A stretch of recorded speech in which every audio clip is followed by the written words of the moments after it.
Sir, yes sir, आप बोलिए। अच्छा ठीक है। हमने करना क्या है कि हमने देखना है यहाँ पे, एक तो फाइवर पे जाना है और यहाँ पे जाकर देखना है कि लोग जो एसईओ की सर्विस दे रहे हैं एसईओ ऑडिट की, उसमें क्या क्या चीजें इंक्लूड होती हैं।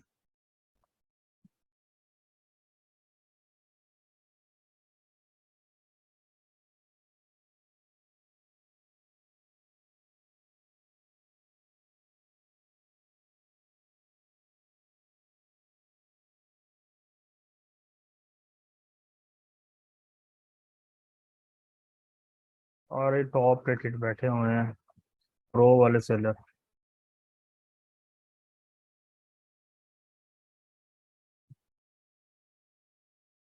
अच्छा जी, इसको देखें तो कह रहे हैं कि I will provide you professional SEO audit report. और ऑडिट रिपोर्ट के अंदर होगा क्या कि ये बताएगा आपको 301 रीडायरेक्ट के बारे में बताएगा, 404 501 सर्वर एरर और बोरा टीएक्सटी के बारे में बता देगा, ऑन पेज के बारे में बता देगा कि डुप्लीकेट H1 कौन से टैग्स हैं और ये कौन सा बंदा है टॉप रेटेड है। यहाँ पे देखो टॉप रेटेड है और कितने पैसे चार्ज कर रहे हैं। Just minute, 36,000। और इसको अगर पिक इसके अंदर किया जाए डॉलर के अंदर,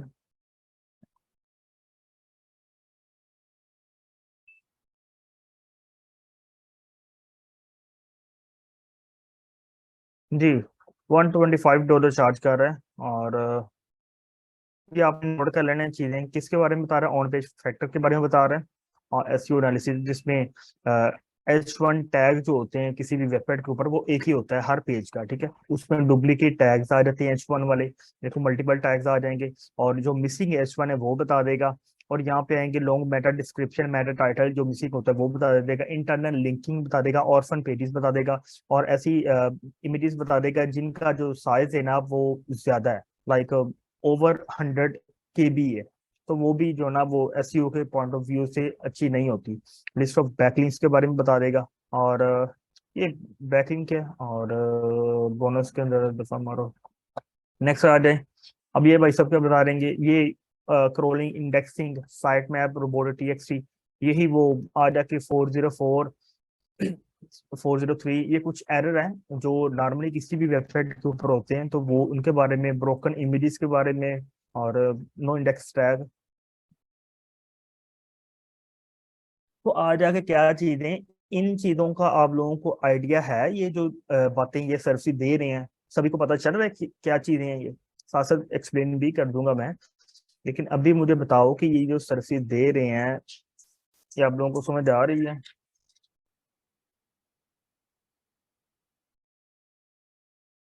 no sir, no sir. Detail में सारे यार यहाँ पे लिखो ताकि मुझे पता चले।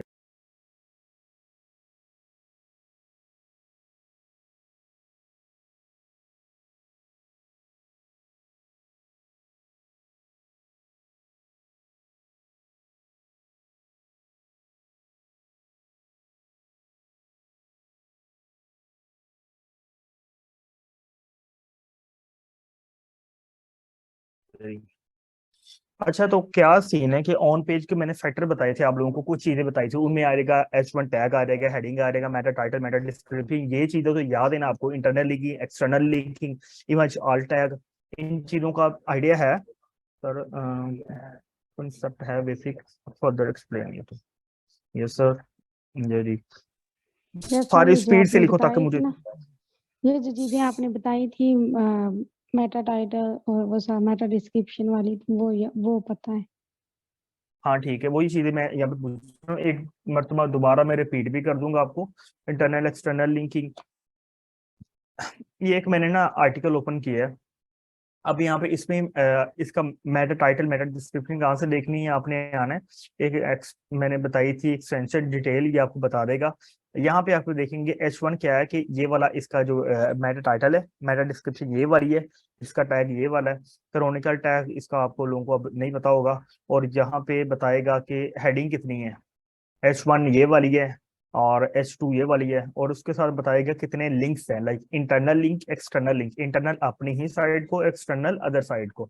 उसके बाद इमेजेस के बारे में बताएगा और इमेजेस विद ऑल्ट टैग और विदाउट ऑल्ट टैग। ये देखो कोई भी विदाउट ऑल्ट टैग नहीं है। जिस तरह हर एक का कीवर्ड होता है तो इमेजेस के बैकएंड पे भी कीवर्ड लगता है जिसे हम ऑल्ट टैग कहते हैं, ठीक है।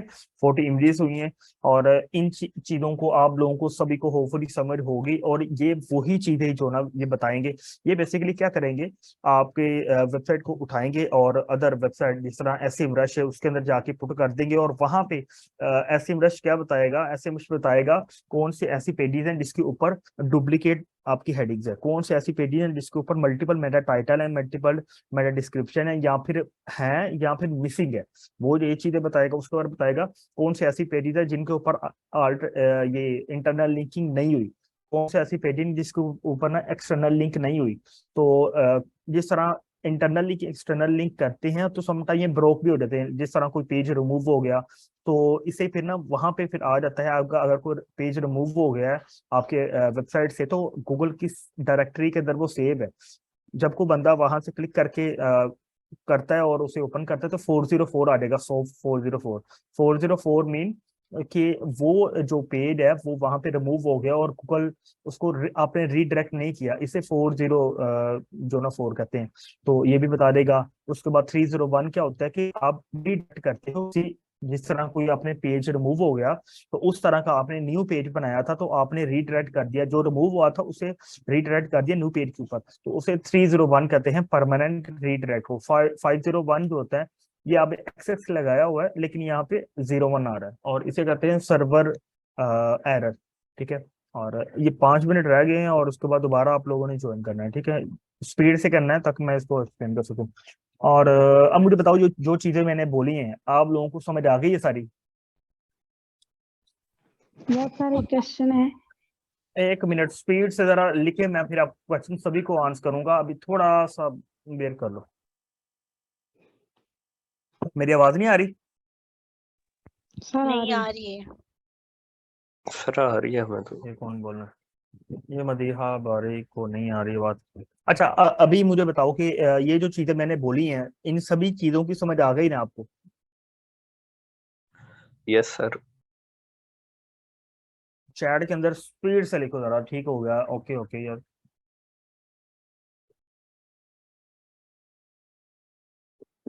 अच्छा ये 301 में आपको बताता हूँ एक वेबसाइट जिसको हम देखेंगे अभी, उसका ही मैं बताने लगा हूँ। अच्छा ये जो वेबसाइट थी ना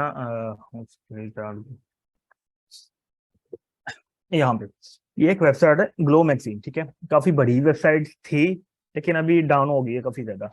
अब इससे क्या था कि मैंने यहाँ पे बताऊं, एक मिनट यहाँ पे अगर मैं लगाऊं, इसके जो इंडेक्स पेजेस हैं मैं आपको एक चीज दिखाता हूँ। इसके यूआरएल स्ट्रक्चर के अंदर था डेट आती थी, कोई भी लाइक आर्टिकल है तो उसकी डेट मेंशन होती थी उसके अंदर। तो क्या किया था उन्होंने, काफी ट्रैफिक हाई भी गई और बाद में लॉस हो गई। 1 मिनट बस मैं कोई चीज ढूंढ रहा हूँ, अगर वो मिल जाए मुझे। कैटेगरी कॉन्टेक्ट पेज, तो इनके यूआरएल के अंदर आता था crypto archive category category category. 3 minute के बाद दोबारा ज्वाइन करना आप लोगों ने। अच्छा जिस तरह ये पेज है, ये कोई स्पेसिफिक पेज है, इसको मैं क्लिक करता हूँ, जब ओपन करता हूँ ना ये बैकएंड पे ये आ रहा है। नहीं ये भी नहीं है। तो क्या किया था मैंने, इसके बेसिकली हर एक यूआरएल के अंदर ये कोई भी आर्टिकल मैं ओपन करता हूँ इस वेबसाइट के ऊपर जाके, तो क्या सीन था कि इसके यूआरएल स्ट्रक्चर था पहले का बना हुआ और उसके अंदर हर एक यूआरएल के अंदर यहाँ पे होती थी डेट शो। तो उसको मैंने रीडायरेक्ट किया है होम पेज के साथ। अभी यहाँ पे देखो ये एक क्लीन क्लीन जो है ना यूआरएल स्ट्रक्चर इसका बन गया। पहले यहाँ पे सारी डेट मेंशन होती थी, स्लैश डेट, लाइक आज की डेट का आर्टिकल करूंगा तो आज का आ जाएगा, कल करूंगा कल का आ जाएगा। तो इस तरह करके इसको मैंने जो ना वो फिक्स किया है। तो इसे कहते हैं 301, ये परमानेंट ही शिफ्ट हो गया। तो ये आपने पूछा था इमेज के कीवर्ड आल्ट टैग है, जी जी मिस्टर ऐसा इमेज के ऊपर जो कीवर्ड लगता है ना उसे आल्ट टैग कहा जाता है। तो अभी दोबारा ज्वाइन करो, बाकी 2 मिनट है मैं कुछ बता देता हूँ। ये जो सर्विस दे रहे हैं ना यही सर्विस मैं आपको बताऊंगा किस तरह फाइंड करते हैं, किस तरह ये सारा कुछ करते हैं।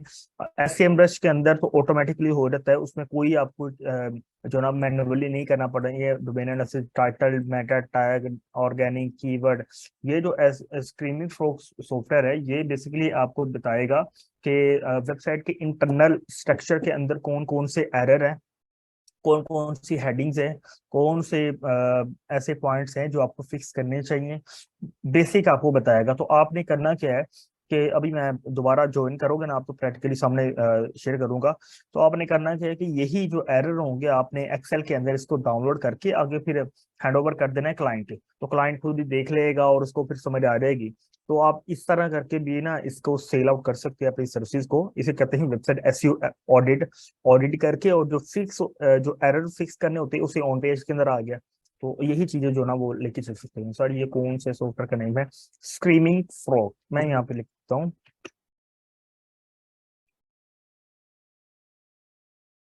ये फ्री है और पेड भी है। लाइक अगर आपकी वेबसाइट 500 आपकी वेबसाइट के 500 पेजेस हैं तो आप फ्री में यूज कर सकते हो। अगर मोर देन 500 है ना, 500 है, तो फिर आपको इसका पेड वर्जन जो ना वो लेना पड़ेगा। तो मैं आपके साथ लॉगिन वगैरह शेयर कर दूंगा शाइस्ता सारे ग्रुप के अंदर। तो आप लोग इसको डाउनलोड करके इंस्टॉल कर लेना। और लेकिन आपकी जो सिस्टम की रैम कैपेबिलिटी है वो थोड़ी हाई होनी चाहिए। ये ना हो कि दूसरे टास्क पे जो ना वो रुक जाएंगे अगर आप इस तरह करोगे। लेकिन फ्री के अंदर अगर आपके पास पेड सब्सक्रिप्शन नहीं है एसईएमएस की, एचएफ की, तो फिर आप इजीली इसको ना यूज कर सकते हो। अच्छा दोबारा 8 8 GB रैम हो, 4 GB भी चल जाएगा, लेकिन 8 GB मिनिमम होनी चाहिए। मैं रिकमेंड करूंगा 4 GB के अंदर चल जाएगा। अच्छा दोबारा ज्वाइन करो फिर मैं जाता हूँ। ये 500 से ज्यादा होते नहीं ये नहीं। पेजेस? मतलब इतने 500 पेजेस तो बहुत कम होते होंगे, रेयर केसेस में होते होंगे। हाँ जी हम जी, लोग अगर ऐसे ही करते होंगे होता है। तो वो तो फ्री में ही चल जाएगा, है ना? क्लाइंट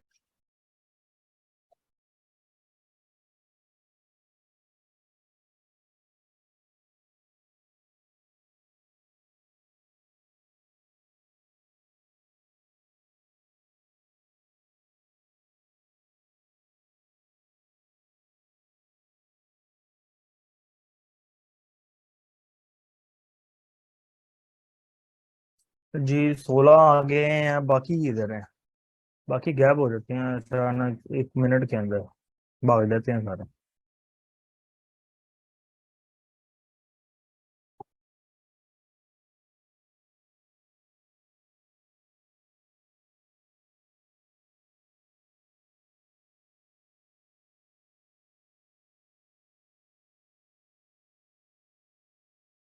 अच्छा ये वेबसाइट है, ये बेसिकली बड़ी अच्छी जा रही थी, ऊपर जा रही थी। और गूगल की अपडेट आई थी 1 अक्टूबर के अंदर, स्पैम अपडेट थी। जो इसका पर्पस था वो बनाई हुई थी गेस्ट पोस्टिंग के लिए।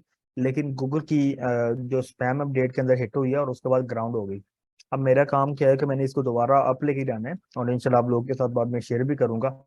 अभी फिलहाल ग्राउंड है क्योंकि इसके ऊपर मैंने काम नहीं किया। तो कल से काम स्टार्ट करूंगा नेक्स्ट वीक से। और आप देखोगे कि दिन डेली बाय डेली जो है ना ये अपनी ट्रैफिक रिकवर हो जाएगी और अपनी गेन कर लेगी दोबारा। जी स्क्रीन शेयर हो रही है ना सभी के साथ? आवाज भी आ रही है? चैट के अंदर जी ओके जी, करो। बिल्कुल बिल्कुल। Yes sir. आ रही है। अच्छा ये लेआउट होती है बेसिकली जब आप इसको ओपन करते हो टॉप पे, यहाँ पे आके आपने इसका ना वेबसाइट का यूआरएल पुट करना होता है जहाँ पे मेरा कर्सर है। और यहाँ पे स्टार्ट के ऊपर आपने क्लिक कर देना है। इसने सारा स्क्रॉल डाउन करना है, अपनी वेबसाइट को क्रॉल कर रहा है ये सारा बेसिकली। आपके काम की कौन सी चीज है, आपने लेफ्ट साइड पे आ जाना है। और यहाँ पे आके सॉरी राइट साइड पे आके थोड़ा सा स्क्रॉल डाउन करोगे आप। अगर तो जी जी, अब यहाँ पे देखो, आपका जो काम होता है स्टार्ट वो यहाँ से होता है रिस्पॉन्स कोड, ठीक है। रिस्पॉन्स कोड के नीचे है तो यहाँ पे कुछ ना एरर आपको शो होगा, रीडायरेक्ट। रीडायरेक्ट 301 क्या होता है कि परमानेंट रीडायरेक्ट। अगर यहाँ पे मैं एक आपके साथ शेयर करूँ।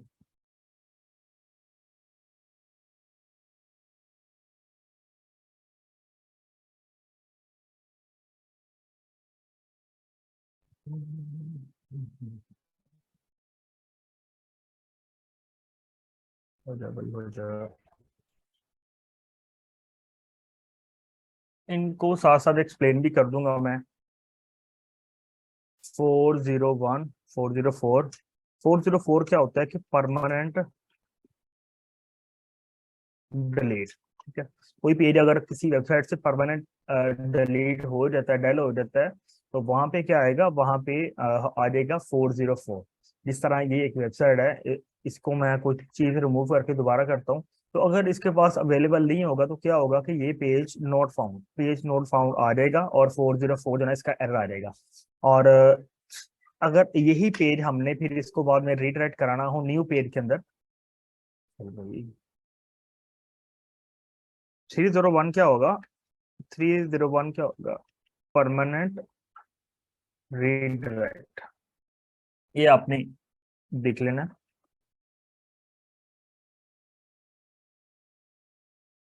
सर्वर एरर, आपकी जो होस्टिंग का एरर होता है जब को डाउन होती है तो 501 वहां पे एरर आ जाता है, जिसे हम जो है ना सर्वर एरर भी कहते हैं। और इन दोनों को टॉप वाले जो थे इनकी समझ आ गई। जब को पेज रिमूव होता है तो उसे 401 एरर कहते हैं, और जब को पेज 401 से आप किसी कहीं पे रीडायरेक्ट करते हो तो कह लो कि उसे 301 परमानेंट होगा, इसे रीडायरेक्ट करते हैं। इस पॉइंट की समझ है आप लोगों को, समझ आ गई? सर अब डायरेक्ट है परमानेंट।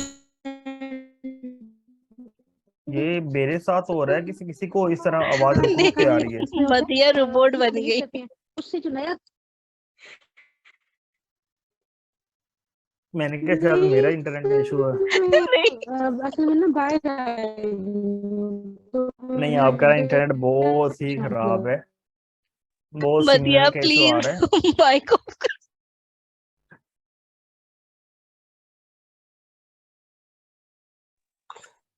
जिनका इश्यू था ना अच्छा, वो मैं आपको ना मैं आपको एक दिखा देता हूँ इसी के ऊपर। अगर कोई यहाँ पे कोई पोस्ट आ जाए, को डेट वाली इसकी पोस्ट देखता हूँ, अगर कोई मिल जाए तो।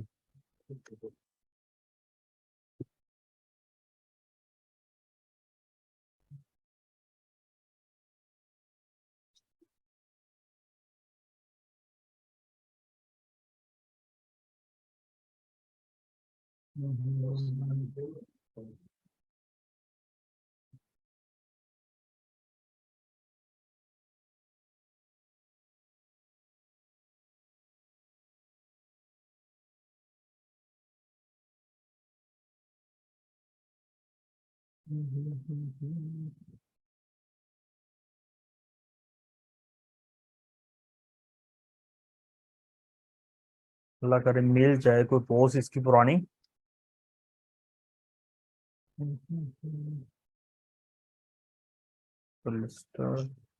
मीडियम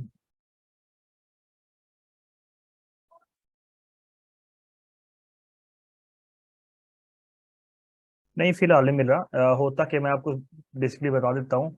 लेट्स सपोज इसकी कोई पोस्ट है, ये वाली पोस्ट है, इसका मैं यूआरएल नीचे लिख देता हूँ। ठीक है, अब क्या सीन था कि इसकी पहले वाली जो पोस्ट थी वो इस तरह की थी। यहाँ पे कोई डेट लिख दी इस तरह 23, और साथ में आई थिंक इस तरह की डेट आती है। उस्मान आपका स्क्रीन जो है ना सिर्फ स्क्रीमिंग फ्रॉग पे आके स्टिल हुई हुई है। सॉरी।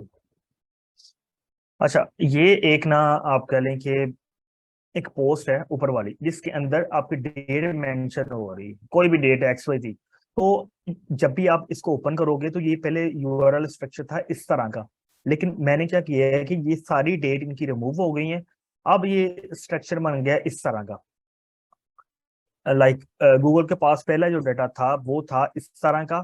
जब आपको बंदा इस तरह की पोस्ट को क्लिक करेगा, एग्जैक्ट डेट मुझे याद नहीं है, अदरवाइज मैं आपको बता देता। तो क्या होना था कि इस तरह ना ये यूआरएल डायरेक्ट हो जाना था इस यूआरएल पे। ठीक है, इसे कहते हैं रीडायरेक्ट। जिस तरह अगर मैं यहाँ पे लिखूं fb.com, हम सबको पता है कि facebook.com है, fb.com नहीं है। और अब क्या आएगा, ये आगे देखो facebook.com आ गया। ये आप लोगों ने पिक किया,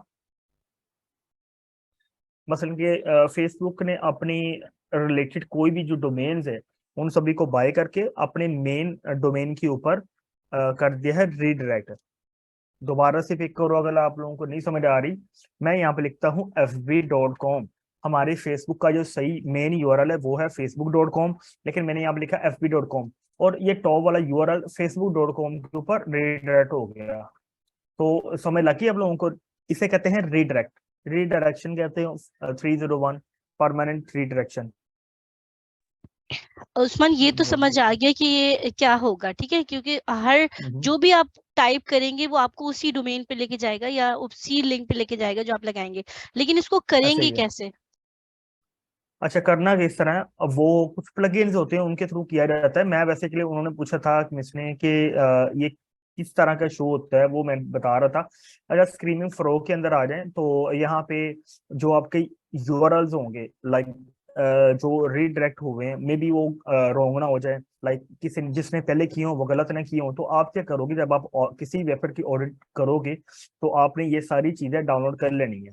जिस तरह 401 के आ रहा है, ये ऐसे पेजेस हैं जो वेबसाइट से रिमूव है, लेकिन ये अदर रिलेटेड वेबसाइट के दिखा रहा है, सेम नहीं दिखा रहा। लेकिन क्या करना है कि आपने ये देख लेना है, जिस तरह ये ग्लो मैगजीन का ऑथर है, ये रिमूव हुआ है तो ये आ रहा है 401 के अंदर। ये जो सारा डाटा होगा आप इसको करोगे डाउनलोड, और यहाँ से जैसे ये कंप्लीट हो जाएगा तो यहाँ पे ऑप्शन आ जाएगी डाउनलोड की, तो आप इसको इजीली डाउनलोड कर सकते हो। अभी ये ऑप्शन हाइड है, लेकिन बाद में जो ना अनेबल हो जाएगी।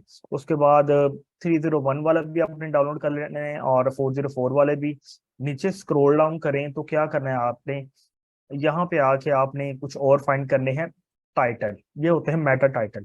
अब यहाँ पे ये बता रहे हैं कि ऑल कितने टाइटल्स हैं पेजेस के, तो अभी 1900, लाइक ऑलमोस्ट 2000 होने वाले। और डुप्लीकेट कौन कौन से टाइटल हैं, ये वो पेजेस दिखा रहा है जिनके टाइटल हैं जो डुप्लीकेट है।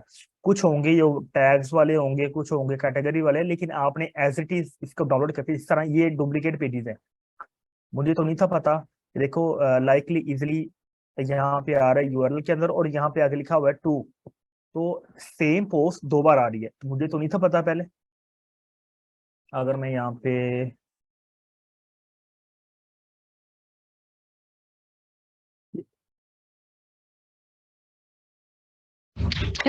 आइडियल स्ट्रक्चर होता है यूआरएल का, वो कौन सा कंसीडर करेंगे हम लोग?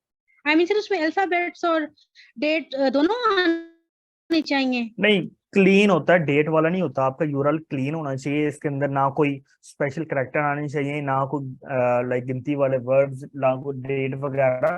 क्लीन होना चाहिए, आपका मेन कीवर्ड ही यूआरएल के अंदर आना चाहिए। अभी आप लोगों को शो हो रहा होगा, आप देखो कि इसमें ये post how to get free Instagram follower and likes easily, और यहाँ पे नहीं, ये टाइटल सेम है लेकिन आर्टिकल डिफरेंट है। अब ये देखो एज इट इज ही इसका यूआरएल है और दूसरे वाले का भी सेम ही है, और लेकिन क्या आ रहा है कि यहाँ पे टू लिखा हुआ है। तो इस तरह नहीं करते, हर एक का आर्टिकल का जो टाइटल होगा वो डिफरेंट होगा, उसके अकॉर्डिंग जो भी जिसके अबाउट आपका आर्टिकल है। ये नहीं करना आपने दो टाइटल सेम लिख दिए तो इसमें कैनोनिकल का इशू आ जाएगा, कुछ एरर आ जाएंगे। तो अभी यहाँ पे कुछ एरर दिखा रहा था तो मैंने आपको दिखा दिया कि इसको किस तरह का शो होता है। वैसे आपने कुछ नहीं करना है, जब आपके पास किसी वेबसाइट को ऑडिट करना है आपने बस इन फाइल्स को डाउनलोड करते हैं ना। ये देखो यहाँ पे आप जब चूज कर लोगे और यहाँ पे एक्सपोर्ट की ऑप्शन आएगी और ये होगा एक्सेल के अंदर, माइक्रोसॉफ्ट एक्सेल की फाइल के अंदर डाउनलोड होगा। आपने उसी को लेके और उसी को एक फोल्डर बना लेना है, उसी के अंदर इसको सभी को डाटा जो ना पिक करते जाना है। और इसका जो टाइटल होगा फाइल का वो भी ऑटोमेटिकली वो जो नेम रखेंगे वो इस यही रखेंगे डुप्लीकेट टाइटल, और नीचे आए उसके बाद लेंथ का इशू आ जाता है कि ओवर 60 कैरेक्टर। वैसे जो होता है वो 60 कैरेक्टर के अंदर अंदर जो ना वो आपका टाइटल होना चाहिए, जो होता भी है, लेकिन कुछ मे बी उससे अबव हो। तो जब एसईओ को पॉइंट ऑफ व्यू से देखें तो वो आपने जो ओवर लेंथ टाइटल होती है आपने उनको लेंथ के अंदर अंदर करना होता है। तो ये भी एक ऑन पेज का फैक्टर ही है, और ऑन पेज के अंदर आपने इस एरर को फिक्स करना होता है। क्लाइंट आपको इस चीज के पैसे देगा, आप उसको थोड़ा सा बढ़ा चढ़ा के बोलोगे, ऑब्वियसली गूगल इस चीज को लाइक करता है कि आपका जो टाइटल है वो आपकी आप कह लें कि पोस्ट के रिलेटेड होना चाहिए। और वो क्लाइंट आपको पैसे भी पे करेगा और आप इसको बताओगे कि ये वाले ऐसे पेजेस हैं जिनका जो मेटा टाइटल है वो ओवर लेंथ है, ये आपकी सर्च बार के अंदर जो ना वो शो होगा और पूरा नजर नहीं आएगा। जिस तरह मैं यहाँ पे अगर मैं जाऊँ गूगल के अंदर और यहाँ पे मैं लिखता हूँ स्क्रीनिंग फ्रॉग, नहीं hard to get Canva free, इस तरह करके मैं कोई भी कीवर्ड लिखा है यहाँ पे और आप नीचे आके देखोगे कि यहाँ पे पहला जो टाइटल आ रहा है कैनवा का, डिस्क्रिप्शन आ रही है और टाइटल आ रहा है, वो देखो एक वेल स्ट्रक्चर है और अंडर जो ना वो डेड लाइन ऑलमोस्ट होती है और उसी के अंदर अंदर इसकी डिस्क्रिप्शन आ रही है, टाइटल तो ऑब्वियसली शॉर्ट है। ये वाला टाइटल भी ठीक है यूट्यूब का। नीचे आ रहे हैं तो यहाँ पे आप देखोगे मेटा टाइटल जहां तक आ रहा है और आगे क्रेडिट के आगे 3 डॉट लगे होंगे, ठीक है। तो ये जो मेन कुछ चीज बात बताना चाह रहा है तो वो चीज क्लियर नहीं है क्योंकि वो आगे लेंथी टाइटल था और यहाँ पे वो चीज मिस हो गई। लेकिन नीचे वाले का देखिए काफी लेंथी टाइटल है लेकिन पूरा जो ना वो वहां पे शो हो रहा है। लेकिन ये वाला एक वेल कह लें कि यूजर एक्सपीरियंस के हिसाब से देखा जाए तो अच्छा टाइटल लिखा हुआ है, तो इसलिए इसकी इंपोर्टेंस को हम ना इग्नोर नहीं कर सकते। तो ये आपने कह देना है कि डुप्लीकेट टाइटल कौन कौन से हैं, मिसिंग टाइटल जो होंगे ये आपने बता देना है, डुप्लीकेट कौन कौन से है, ओवर लेंथ वाले कौन कौन से है ये आपने बस डाउनलोड करके आपने बता देना है। डिस्क्रिप्शन की बात करें, मेटा डिस्क्रिप्शन और मिसिंग कितनी है, 2200 में से 1100 पेजेस ऐसे हैं जिनकी डिस्क्रिप्शन ही नहीं है, ठीक है। और यहाँ पे डिस्क्रिप्शन के अंदर भी आएगा कि 155 कैरेक्टर्स होती है, उसके अंडर अंडर आपकी होने चाहिए, लेकिन क्या आके ओवर 155 से जनरल डिस्क्रिप्शन है। तो ये भी आप इसको भी डाउनलोड करोगे। ये मेटा कीवर्ड वाले को हटाई देंगे, ये खत्म हो गया। अब बारी आती है H1 की। H1 टैग कौन कौन से है, मिसिंग किन पेजेस के अंदर है और डुप्लीकेट कौन कौन से हैं। H1 एक ही होता है किसी पेज के अंदर, वो नहीं होते। तो यहाँ पे अगर हम इसको चेक करके देखें, अच्छा, यहाँ पर मेरा एक सवाल था कि अभी आपने एक जो खोला था और उसमें 2 लिंक एक जैसे थे जिसमें आगे उसने 2 लगा दिया था, तो ये अगर इस तरह से हो जाता है तो गूगल को क्रॉल करने में मुश्किल होती है और वो यहाँ पर इश्यू ऑब्वियसली होगा। गूगल होता क्या है, कुछ सर्सिव पेजेस के ऊपर इस तरह का होता है। तो कैनोनिकल टैग्स बेसिकली होते क्या है, कैनोनिकल टैग का आप लोगों ने सुना होगा जो थोड़ा एक्सपर्ट लेवल के ट्यूटोरियल देखते हैं। तो होता क्या है कि एक सेम सर्विस है लेकिन उसके अंदर ना आप 2 पेजेस बना लेते हो, 2 3 5, तो वो सेम ही टॉपिक के ऊपर है लेकिन आपको फिर ना टैग्स वगैरह होती है, बैकएंड से आपको टैग लगाना पड़ता है कि मेन वाला पेज हमारा ये वाला है और दूसरा उसके रिलेटेड है। तो प्रायोरिटी गूगल फिर बता देता है, जिसके अंदर टैग लगा होता है गूगल फिर उसको प्रायोरिटी ज्यादा देता है और अगले दूसरे वाले को थोड़ा प्रायोरिटी कम दे रहा होता है। तो यहाँ पे भी देखें कि उसने टू टू ऑटोमेटिकली लिखा जाएगा। ये उन्होंने खुद नहीं लिखा, जिसने भी पब्लिश किया है ये ऑटोमेटिकली लिखा गया है।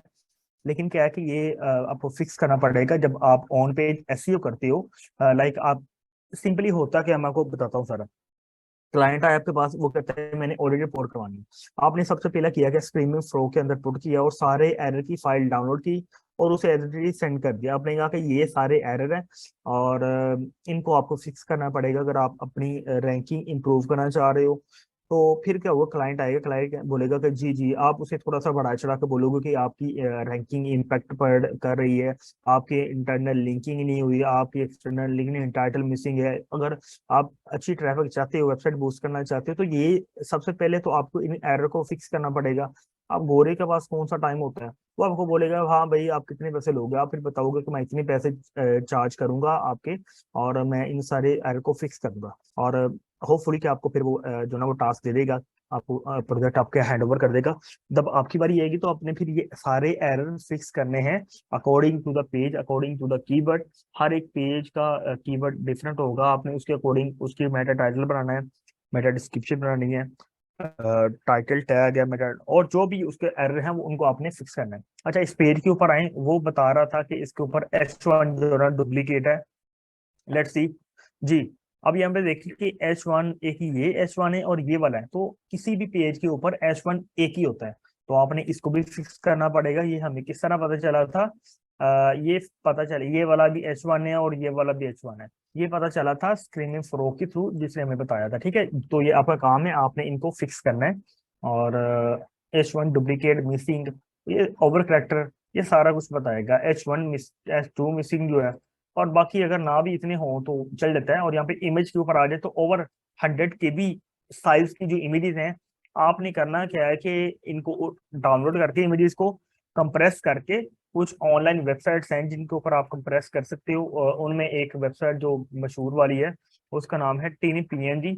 लाइक फाइल का जो साइज होता है, जिस तरह यहाँ पे मैं कोई फाइल उठाता हूँ,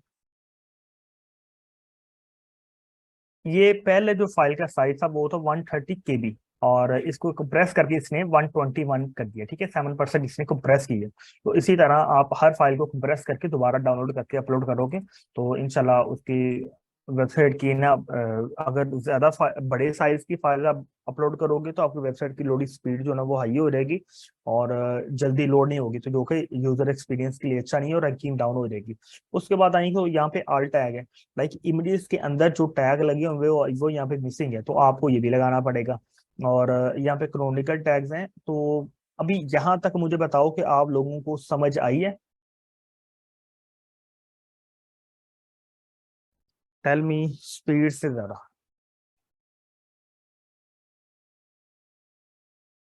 सर सो ये जो रहे भी हैं आपने या इमेज आवाज को जो नहीं आ रही? सर सर ये जो इमेज को जी आपने जी। कंप्रेस करने वाली इमेज को जो कंप्रेस करने वाली अपनी वेबसाइट बताई सर, वो काइंडली आप एक्सप्लेन कीजिएगा कौन सी है। सॉरी सर, मैं टीनी बाहर आई हूँ तो PNG मेरा आप वैसे भी थोड़ा जाओगे, इशू है। आप वैसे भी लिख दो इमेज कंप्रेसर ऑनलाइन और वहां पे काफी ज्यादा वेबसाइट्स आ जाएंगी। मैं तो उसका बता रहा था जो मैं यूज करता हूँ पर्सनली, मैं उसी का बता रहा था। और ये लाइन कौन लगा रहा है?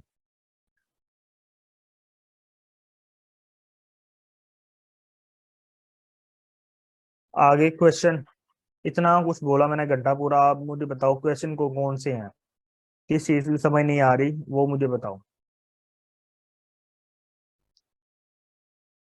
ये फॉर्मेट क्वेश्चन आया चेंज है नहीं कि हो। सर 404 तो परमानेंटली रिमूव होता है, तो कैसे फिक्स होगा, ये किसी ने सवाल किया।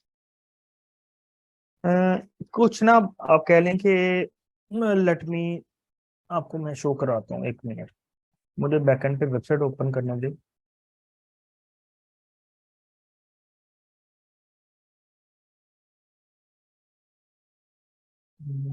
प्लगइन्स,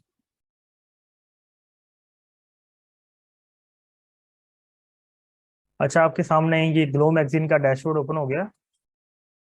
नहीं अभी स्क्रीन में, हाँ अब हो गया। आपने करना क्या है कि प्लगइन कर लेना है रीडायरेक्शन, ये वाला प्लगइन है।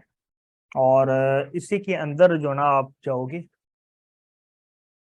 और यहाँ पे ये बता देगा आपके सॉफ्ट 404 कौन कौन से हैं, आप उनको क्या करना चाहते हो। तो रीडायरेक्शन आप मैनुअली भी कर सकते हो, ये देखो मैंने किया हूँ ये सारे। क्या था कि पहले कुछ और थे और अब कुछ और है।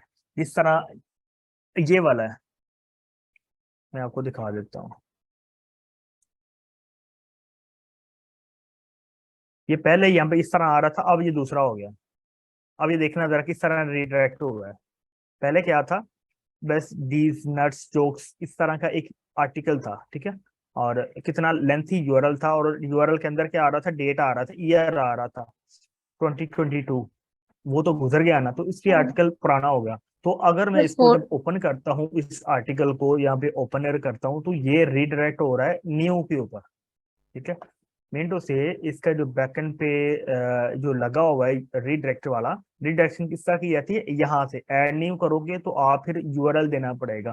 पहले वाला यूआरएल और न्यू यूआरएल वो सारा देना पड़ेगा, देन ही फिर जाके आपका जो वो चेंज होगा। यहाँ पे ऐड न्यू पे करता हूँ तो ये बता रहा है कि सोर्स आप अपना आर्टिकल यूआरएल दो कि जिसको आप रीडायरेक्ट कराना चाहते हो, ठीक है। और टारगेट और यहाँ पे करके रीडायरेक्शन कर देते हैं कि आप इसको ऐड करके ऐड रीडायरेक्ट करोगे तो पहले वाला और न्यू वाला यूआरएल यहाँ पे पुट होंगे, और उसके बाद आपका रीडायरेक्ट हो जाएगा परमानेंटली ऑटोमेटिकली। आपको मैनुअली करना पड़ेगा ये सारा, थोड़ा सा काम इस तरह एक्सक्यूज का मी है। Sir. Hmm. Sir sorry for interruption sir, मैं ये पूछना चाह रही हूँ कि ये जो हमें एरर्स मिलेंगे सर, इसको हम लोग रैंक मैथ में जाके फिक्स करेंगे, जो रैंक मैथ प्लग इन होता है सर, उसमें फिक्स होगा ये जाके सारा। ये एरर जो होते हैं ऑब्वियसली कोई ना कोई प्लगइन तो वेबसाइट के ऊपर होगा ना, जिसके थ्रू आप ऑप्टिमाइजेशन कर रहे हो, यूज कर रहे हो, रैंक मैथ कर रहे हो। आप फिर उसको ओपन करोगे, एरर यहाँ पे चेक कर लोगे, उन यूआरएल को ओपन करोगे और मैनुअली जो भी आपने कोई एसईओ को प्लगइन किया होगा उसके थ्रू उसको ऑप्टिमाइजेशन उसकी करोगे। नेक्स्ट सर वन, 404 के रीजंस क्या क्या हो सकते हैं? आई मीन एक तो आपने बताया कि यूआरएल 404 क्या होता है कि एक तो हो सकता है कि आर्टिकल पुराना हो गया है या फिर कोई इवेंट आया था, जिस तरह आप कह लें कि पिछला साल था और वहां पे कोई इवेंट आ गया, ईद आ गई, आपने कोई पेज बनाया था ईद 2021 और वो ईद गुजर गई, एक साल गुजर गया, तो आपने बाई एक्सीडेंटली या फिर वैसे आर्टिकल रिमूव कर दिया। अब जब आर्टिकल रिमूव होते हैं ना तो उसका रैंकिंग के ऊपर इम्पैक्ट पड़ता है, तो इस वजह से आप 404 नहीं छोड़ सकते। तो आपको क्या करना पड़ता है, आपको या तो रीडायरेक्ट कराना पड़ता है परमानेंट या फिर पार्शियल। तो इसलिए आपको वो तो फिक्स करना ही पड़ेगा। विदाउट 404 फिक्सिंग आपकी रैंकिंग जो ना वो इम्पैक्ट पड़ेगा रैंकिंग के तो ऊपर, सर जैसे कि वो आप करवाना कह रहे पड़ेगा। हैं कि आई मीन पुराना पेज था, अगर कोई इसको रिमूव करना चाहे, मतलब उसको रिमूव नहीं करना चाहिए वरना हमारी रैंकिंग पे इफेक्ट पड़ेगा, राइट? ऐसा ही है। अच्छा, और सर एक और चीज कि ये जो आपने डेट वाला बताया कि यूआरएल में डेट होती है, तो इस वजह से वो जो है 404 हो गया था, लेकिन आपने कहा कि जब हम रीडायरेक्ट करेंगे लेकिन हमारा यूआरएल हमारा आर्टिकल जो है वही वाला ओपन होगा, तो अब जो एग्जैक्टली। यूआरएल शो होगा वो जो हम रीडायरेक्ट करेंगे वो वाला शो होगा या प्रीवियस ही शो होगा?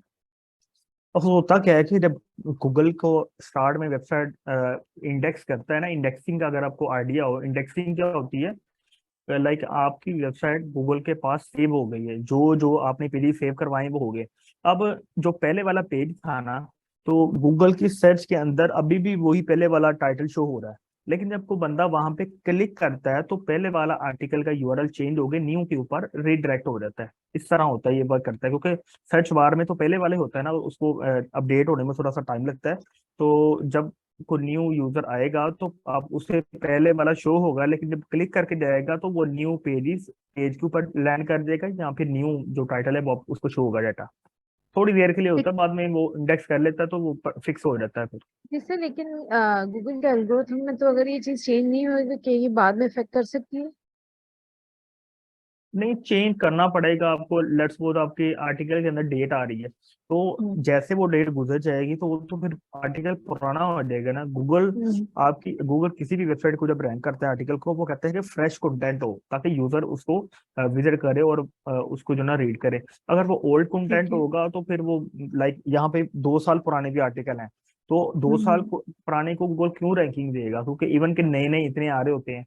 तो इसलिए आपको करना ही पड़ता है, एरर को फिक्स करना पड़ता है, ताकि गूगल की नज़र के अंदर जो है ना वो रैंक हो और फ्रेश नजर आए। गूगल फ्रेश कंटेंट को ही रैंकिंग देता है, पुराने ओल्ड को नहीं देता।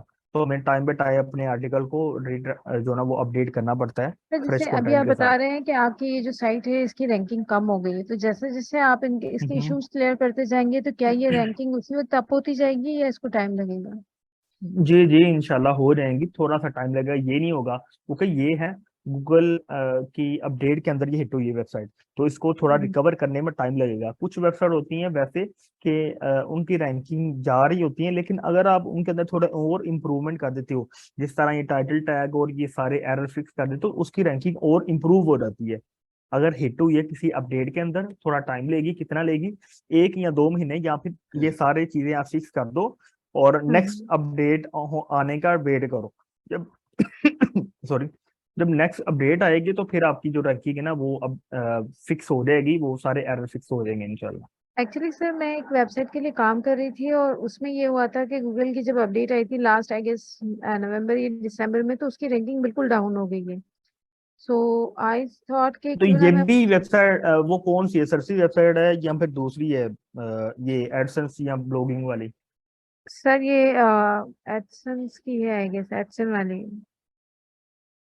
तो ये भी वेबसाइट जो ना इसके ऊपर एडसेंस नहीं लगा हुआ, लेकिन गेस्ट पोस्टिंग के लिए होती है। ये अक्टूबर अपडेट के अंदर हिट हुई है, लेकिन मैं करूंगा ये सारे एरर फिक्स करूंगा, आपके जो सामने सर आ जो रहे हैं, स्पैम वाली जो और अपडेट आई इंशाल्लाह थी ना देखेंगे, थोड़ा उसके टाइम बाद लगेगा। वो वाली जो वेबसाइट थी ना, वो जो स्पैम वाली अपडेट आई थी आई गेस दिसंबर के बिगिनिंग में आई ये थी। स्पैम वाली है, ये भी स्पैम वाली है, अक्टूबर के अंदर ये आई थी, ये स्पैम ओके, वाली है। और अभी आपको सबसे ओके। पहले अपडेट को पढ़ना पड़ता है कि अपडेट क्या आई है और वेबसाइट के अंदर क्या खामियां थी, वो खामियों को आपको फिक्स करना पड़ता है, देन फिर ही आप जो ना आपकी वेबसाइट रिकवर हो पाएगी। अदरवाइज आप ऐसे ही छोड़ दोगे तो वो रिकवर नहीं हो पाएगी। तो सर मतलब ये जो हमारे पास स्क्रीमिंग फ्रॉग जो है इसमें ये चीजें हमें नजर आ जाएंगी कि वो क्या इश्यूज हैं उसके साथ, राइट? हाँ, ये भी फिक्स कर लो, लेकिन उस अपडेट को भी पढ़ो कि वो अपडेट किस बारे में थी। अगर आप एक्सपर्ट बनना चाहते हो तो आपको अपडेटेड रहना पड़ेगा। जो भी अपडेट्स वगैरह आती हैं उनके रिलेटेड आपको जो ना पता होना चाहिए किस बारे में थी। लाइक आप स्पैमिंग कहाँ पे कर रहे हो, आप like low quality content use कर रहे हो या फिर बैकलाइन बेच रहे हो, या आपके क्या इशू क्या है, आपको वो सारा पहले पता करना पड़ेगा। सर देन ये फिर ही इस वक्त आप हुआ था रिकवर जब कर पाओगे। जब बैकलिंक्स जो है वो हमने डील किए थे उस वेबसाइट से, बैकलिंक से मतलब हम किसी को गेस्ट पोस्ट लिख कर दे रहे थे, वो हमारे बैकलिंक्स लगा रहे थे, और उसके फौरन बाद ये अपडेट आई थी और उसके बाद फौरन से जो उसकी रैंकिंग जो बहुत ऊपर जा रही थी वो फौरन नीचे आ गई थी। सो उस वक्त ये वही ना, सारे आप लिंक सेल करना स्टार्ट कर दिए, और या फिर आप ऐसी वेबसाइट को लिंक दे रहे थे जो लो क्वालिटी थी, जो उसके रेलिवेंट नहीं थी। तो इसलिए ये चीजें जो ना वो देखना पड़ती हैं, उनको रिमूव करना ओके पड़ेगा आपको। तो अपडेट ओके करना पड़ेगा, इंशाल्लाह हो जाएगी रिकवर, वो टेंशन नहीं है। ओके, थैंक अच्छा यू। ठीक है, उस्मान, और कोई ये क्वेश्चन है किसी का तो? फोर जीरो जी फोर जी का जो ये हम फिक्स करेंगे, ये भी जो प्लगइन होगा वो वही रीडायरेक्शन वाला ही प्लगइन होगा? जी जी, रीडायरेक्ट वाला, ये रीडायरेक्शन आप मैनुअली भी कर सकते हो कोडिंग के थ्रू। अगर आपको कोडिंग आती है, आप एक्सपर्ट हो कोडिंग के अंदर। हाँ, अगर वो नहीं हो तो इंस्पेक्ट में आप जाके। सिंपली एक प्लगइन है, सही है। आप ये एक सिंपली एक प्लगइन है फ्री वाला, और आप इसके थ्रू जो ना वो कर सकते हो। ठीक सर है। मेरा भी क्वेश्चन है। जी जी, पूछे। जब हम ये रीडायरेक्शन वाला प्लगइन यूज करेंगे और पेजेस रीडायरेक्ट होंगे तो इससे हमारी वेबसाइट की स्पीड पर नहीं फर्क पड़ेगा? ऑब्वियसली अगर आप पूरी की पूरी वेबसाइट ही कर दोगे तो फर्क पड़ेगा, लेकिन एट द एंड आपको अगर जिस तरह ये है, अब हर आर्टिकल के अंदर डेट शो हो रही है, तो आपको रिस्क तो लेना पड़ेगा ना थोड़ा सा। अगर रैंकिंग अप्रूव करानी है, थोड़ा टाइम लगेगा, बाद में जो ना ये सही हो जाएंगे। आप पोस्टिंग पे थोड़ी अच्छी वाली यूज कर लो, वेबसाइट की स्पीड के ऊपर ऑब्वियसली फर्क पड़ेगा। रीडायरेक्शन जब करें फर्क पड़ता है, मैं ये नहीं कहूंगा कि फर्क नहीं पड़ता, लेकिन आपको ये रिस्क लेना पड़ेगा। और जब वो एक बार फिक्स हो जाएंगी वेबसाइट, तो फिर आपको ये सारा जो ना वो इशू खत्म हो जाएगा, क्योंकि पुराने आर्टिकल हैं। और ये भी एक चीज है कि अगर आपके थिन आर्टिकल हैं और सही नहीं है, तो आप क्या करो कि उनको रिमूव कर दो, और उनकी जगह जो न्यू आपने रीडायरेक्शन करनी है वो होम पेज के ऊपर कर दो, तो वो इजी हो जाएगा फिर। ये सर भी एक एक एक आइडिया और दे रहा हूँ मैं आपको। जी सर। सर एक और क्वेश्चन है, इन केस कि अगर किसी ने अपनी वेबसाइट के लिए प्रॉपरली ना की हो कीवर्ड रिसर्च और उन्होंने अपने हम्म। यूआरएल, सर हम उनको रीडायरेक्ट कर सकते हैं, मतलब न्यू यूआरएल क्रिएट कर लें जो कि कीवर्ड के साथ हो? अगर तो आपका कंटेंट अच्छा है और रैंकिंग के अंदर अच्छा आ गया, जिस तरह की वेबसाइट है, इस वेबसाइट के ऊपर ऑलमोस्ट को 1500 के राउंड अबाउट पोस्टें होगी, ठीक है। अब वो पोस्टें सारी तो नहीं ना रैंकिंग में आई थी, कोई गेस्ट पोस्टिंग के लिए काम कर रही थी वेबसाइट, ये डाउन चली गई, जीरो हो गई। तो अब क्या करूंगा मैं 1500 वेबसाइट पोस्ट मैं नहीं रहने दूंगा। अभी तो मैंने रीडायरेक्ट की है, मैं उनके ऊपर सभी के ऊपर मैनुअली काम करूंगा, और जो दोबारा रिकवर हो जाएंगे ठीक है, बाकियों को मैं रिमूव कर दूंगा वहां से, ताकि वेबसाइट की जो लोडिंग के ऊपर इशू आ रहा है वो भी फिक्स हो रहा है। क्योंकि वो कंटेंट थिन होगा या कॉपी पेस्ट होगा, ये कौन लाइनें मार स्क्रीन के ऊपर, तो वो चीजें जो ना वो खत्म हो जाएंगी फिर मेरे लिए। और आप जो कंटेंट इतना इंपॉर्टेंट नहीं है, आप तो सीधा साधा उसे रिमूव कर दो, न्यू फ्रेश कंटेंट जो ना वो ये पब्लिश मेरे करो, पास तो और लाइन क्यों नहीं रीडायरेक्शन आ एक रही? ही कर लो। आपके ये पास मेरे लाइन आ स्क्रीन रही? के ऊपर लाइंस आ रही हैं। अच्छा, मेरी स्क्रीन पे नजर नहीं आ रही। ये जो एरो बने हुए, रेड एरो। जी जी।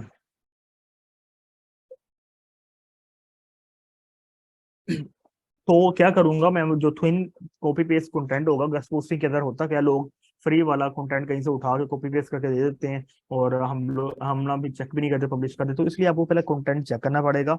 थिन कंटेंट, कॉपी पेस्ट, प्लेजिज्म वाला कंटेंट जो ना आपको लेके उसको रिमूव करना पड़ेगा। कहाँ से पता चलेगा? कॉपी के वेबसाइट है, स्पेलिंग के अंदर कोई हेल्प होगी। करूंगा क्या, मैं इस अपने डोमेन को लूंगा और वहां पे जाके सिंपली, ये फ्री में आपको यहाँ पे यूआरएल के अंदर दे देता है एक्सेस, क्या आप कॉपी पेस्ट चेक कर सकते हो, फ्रेशनेस। अब ये देखो, फिलहाल एक ही दिया उसने, कि ये कॉपी पेस्ट कंटेंट है। मैं इसको जाऊंगा मैनुअली, इसका प्रीमियम वर्जन लूंगा, और जो इससे कॉपी पे डुप्लीकेट कंटेंट होंगे उनको मैनुअली जाकर रिमूव कर दूंगा सिंपली, और मेरे पास कोई ऑप्शन नहीं है। सर इन एरर को फिक्स करने के लिए भी प्रैक्टिकल सिखाएंगे? अच्छा, मिस ने आपके साथ डिस्कस किया होगा आप लोगों के साथ। सीन क्या है कि हम लोग एक ग्रुप बनाएंगे और आप लोगों में से जो प्रैक्टिकली इंटरेस्टेड होंगे, कि जो कुछ करना चाह रहे होंगे, चाहे वो कंटेंट राइटर हो, चाहे वो एसईओ एक्सपर्ट हो, या फिर कोई भी कुछ करना चाह रहा हो, हम क्या करूंगा, मैं आप लोगों को दूंगा टास्क, चाहे वो अपनी वेबसाइट की हो या आपकी वेबसाइट के।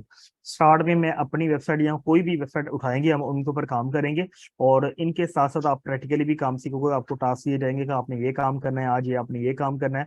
वो सारी चीजें डिस्कस होंगी ग्रुप के अंदर। आपके क्वेश्चन को मैं देखूंगा पर्सनली और आपको आंसर करूंगा, और आपकी वेबसाइट भी मैं स्टार्ट करवाऊंगा साथ साथ ही। और जो भी कैंडिडेट इसमें पार्टिसिपेट करना चाहते हैं वो मिस के साथ रब्ता करें, मिस शाइस्ता के साथ।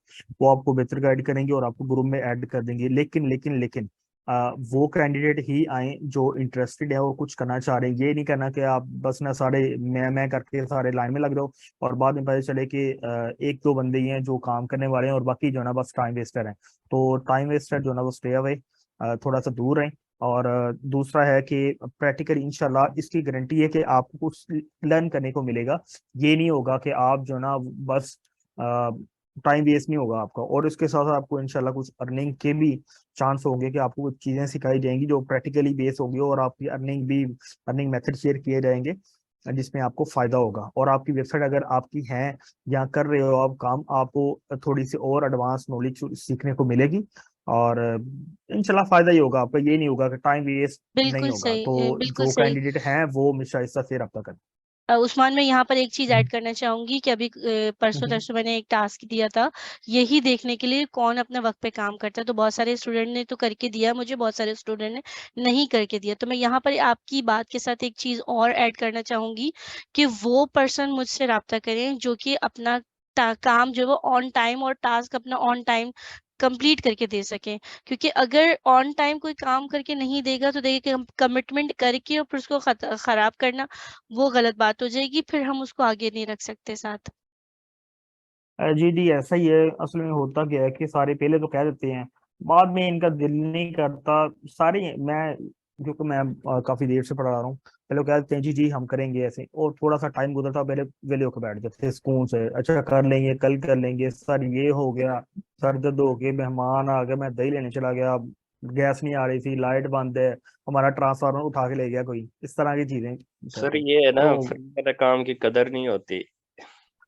ऐसे ही है ना। ये आप देखोगे, ये जितने भी बड़े बड़े कोर्स करवा रहे हैं 50-60 हजार वाले, वो इस तरह नहीं गाइड करते। वो बस उनका काम क्या है कि लेक्चर देना है और बाद में उनका कहना है कि आपने ये कर लेना है, बस ये कहते हैं। और बाद में क्या होता है कि 1-1 हजार, ये जितने भी बड़े मेंटोर्स वगैरह हैं, मैं आपको बताऊं, चाहे आप वो लोगों को बुरा, तनवीन नाडला है और इसके साथ और भी बड़े बड़े हैं। अब तनवीन नाडला के एक बैच के अंदर ऑलमोस्ट 900 हजार स्टूडेंट होता है। अब उनमें से सक्सेस स्टोरीज कितनी निकल रही हैं, 2 या 3, वो भी कितनी देर बाद, 1 साल बाद, 2 साल बाद। और मैं कहता हूँ कि मेरे पास जो बच्चा है ना, मेरे अल्हम्दुलिल्लाह 95% स्टूडेंट जो ना वो अर्निंग कर रहे हैं, चाहे वो $5 कमा रहे हैं, $500 कमा रहे हैं। तो क्या सीन होता है कि मेरा काम होता है कि उनको प्रैक्टिकली समझाऊं, ना कि वही थ्योरी और डेफिनेशन पढ़ा पढ़ा के उनकी बातें मार दूं, बाद में पता चले क्या थी क्या कुछ भी नहीं। तो ये ऐसी फील्ड है। ऑनलाइन आप कोई जॉब पे जाओ, कोई काम करो, तो आपको प्रैक्टिकली पूछा जाता है कि भैया आपको आता क्या है, ये लैपटॉप पढ़ा है, मुझे ये करके दिखाओ। ये नहीं कहना कहाँ से पढ़े और क्या करके आए हो, कितनी कौन सी डिग्री है आपके पास, ये चीजें नहीं पूछी जाती। तो इसलिए होता क्या है कि आपको प्रैक्टिकली काम आना चाहिए। और बड़े बड़े कोर्स करके भी, आप मेरी बात सुनो, एक बच्चा मुझे नल वाला बच्चा दे दो और एक बच्चा भेज दो कि बड़े इंस्टीट्यूट के पास, और देखना कि जितना उसने 6 महीने में पढ़ना है ना, उतना मैंने 2 महीने के अंदर उसको प्रैक्टिकली करवा देना है।